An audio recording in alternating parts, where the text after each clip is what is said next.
This lesson is about keeping the translation expressive when retelling the story. Translation is retelling, as exactly as possible, the meaning of the original source text in a way that is natural in the target language. Ellis Dabler, the author of A Translation for Translators, 2008, writes, "The scriptures were originally written in the language of the common people. They were written with the expectation that the readers would understand the meaning clearly." The goals of translation are to translate the source language text so that the message is clear to those that speak the target language. The target language accurately conveys the same meaning it had in the source language, and the target language reads naturally. Be sure to view the translation guideline lessons on clear, accurate, and natural for more information. This is an illustration of the translation process. The translator examines the new translation and compares it with the original meaning of the message.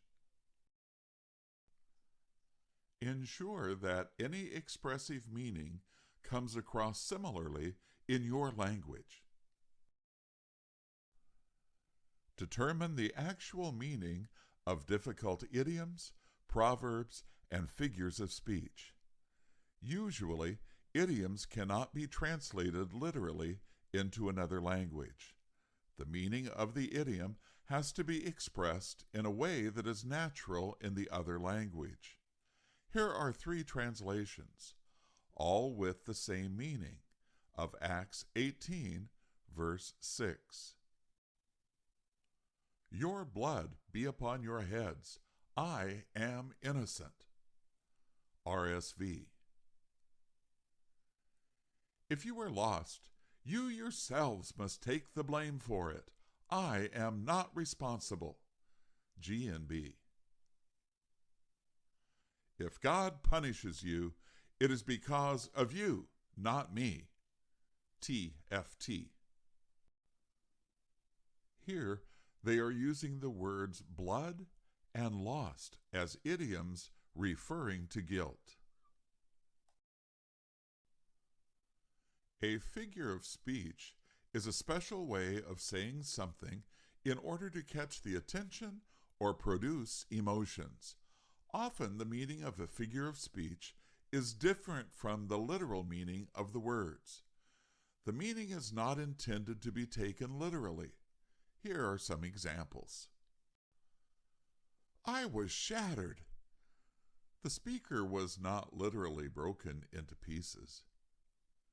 "He closed his ears to what I was saying," meaning he chose not to listen to what I was saying. "The wind moaned in the trees," meaning the wind blowing through the trees sounded a lot like a person moaning. "The whole world came to the meeting." Everyone in the world did not attend the meeting. Most likely there were many people at the meeting. Each language has different kinds of figures of speech. The important thing is that you can 1. Recognize that a figure of speech is being used, 2. Recognize its purpose, and 3. Know the real meaning. It is the real meaning that should be translated into your language. Some of the purposes for which figures of speech may be used: 1. For emphasis, 2. To indicate the attitude of the speaker, 3. To catch the attention of the hearer, 4.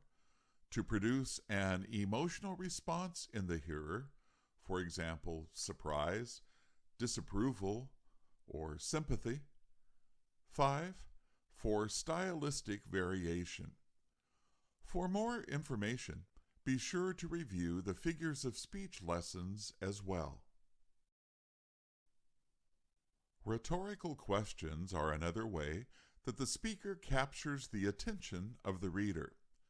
Rhetorical questions are a type of question that do not expect an answer or ask for information.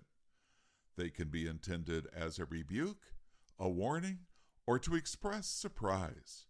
All languages use questions, but questions are used for different purposes.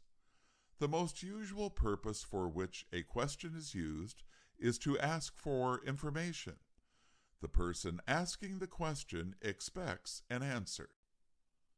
Let us look at Mark chapter 6, verse 38. And he said to them, "How many loaves have you?"